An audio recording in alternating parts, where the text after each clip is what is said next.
Dissabte de Passió, de l'Evangeli de Sant Joan. En aquell temps, molts dels jueus que havien vingut a casa de Maria i veieren el que va fer Jesús cregueren en ell. Però alguns anaren a contar als fariseus el que Jesús havia fet. Els grans sacerdots i els fariseus convocaren el consell del Sanedrí i preguntaven: «Què podríem fer? Aquest home fa massa miracles. Si el deixem estar, tothom creurà en ell, i vindran els romans a destruir el lloc sant i tot el nostre poble». Un d'ells, Caifàs, que aquell any era el gran sacerdot, els digué: «No hi enteneu res vosaltres. No se us acut que val més que mori un sol home per tots, abans que no desaparegui tot el nostre poble?» Això Caifàs no ho deia pel seu compte, com que cada any era gran sacerdot, profetitzava que Jesús havia de morir pel poble. De fet, Jesús havia de morir pel seu poble i també per aplegar tots junts els fills de Déu dispersos. Per això aquell dia acordaren que el matarien. Des d'aleshores Jesús ja no es deixava veure públicament a Jerusalem. Se n'anà a una regió vora el desert, al poble d'Efraïm, i s'hi estava amb els seus deixebles. S'acostava la Pasqua dels jueus i molts del país pujaven a Jerusalem ja abans de la Pasqua per poder-la celebrar en l'estat de puresa que la llei exigia. Miraven si Jesús havia vingut i tot conversant en el recinte del temple es preguntaven entre ells: «Què us en sembla? Oi que no vindrà a la festa?» Benvolguts, estem en aquest dissabte de Passió ja a les portes de la Setmana Santa. Avui l'Evangeli que hem escoltat és una invitació a viure aquests dies sants. Veiem en l'Evangeli com ja es decideixen el Sanedrí a condemnar Jesús, a portar-lo a la mort, amb aquelles paraules profètiques del gran sacerdot Caifàs, dient que val més que mori un home per salvar tot el poble.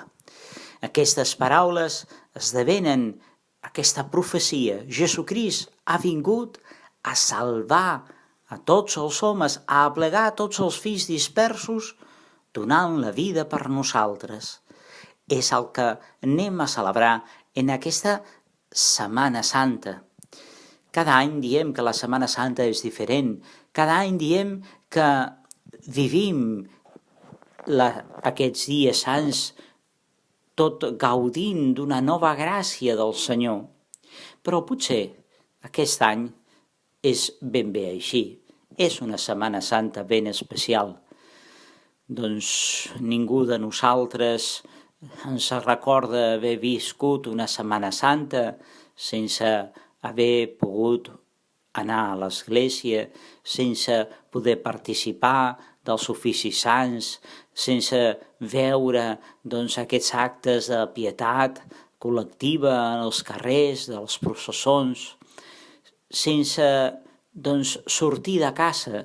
Per nosaltres i per molts aquests dies de Setmana Santa són dies de sortir amb la família i de gaudir-ne també d'uns dies en família, fora de casa, de vacances.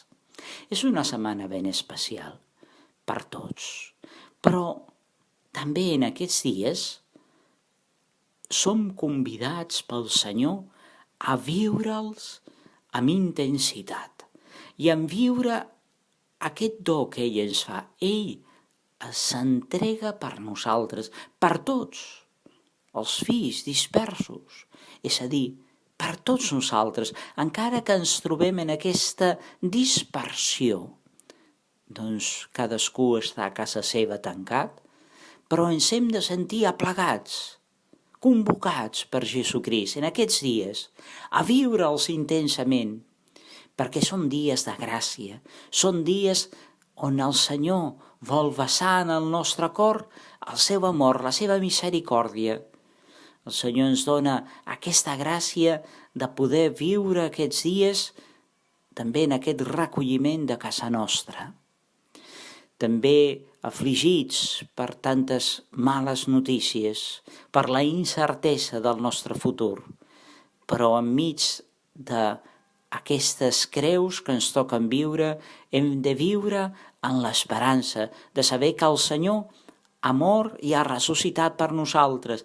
És el que ens disposem a celebrar. Disposem-nos ja a agafar aquests rams a les nostres mans per aclamar Jesucrist demà, diumenge de Rams, aclamar-lo com el nostre Salvador, per cridar-li Hosana, el fill de David, el qui ve en nom del Senyor. Esperem que en aquests dies sants puguem gaudir d'aquesta presència del Senyor. També gaudint de tots aquests mitjans que tenim a la nostra abast per viure'ls amb intensitat, per mitjà dels mitjans de comunicació, de la televisió, de la ràdio, també per als mitjans que tenim.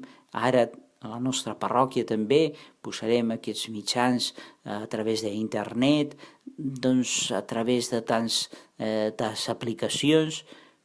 Tot ens ha d'ajudar a viure aquesta gràcia, aquest do de sentir-nos a prop de Jesucrist, que dona la seva vida per mi i per nosaltres.